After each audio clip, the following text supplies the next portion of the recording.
Ito na po yung palay natin guys.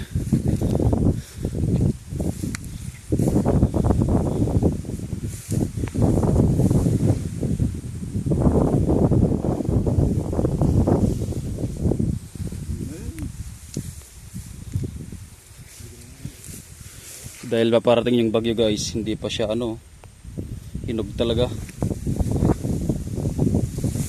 Ilang percent pa lang yung hinog guys.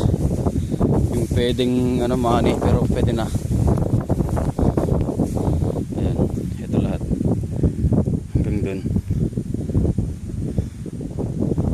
Hanggang dun sa may bundok. Papatiran natin to ng reefer bukas pagka magandang panahon. Parating na kasi sa Lunes yung bagyo. Biyernes ngayon.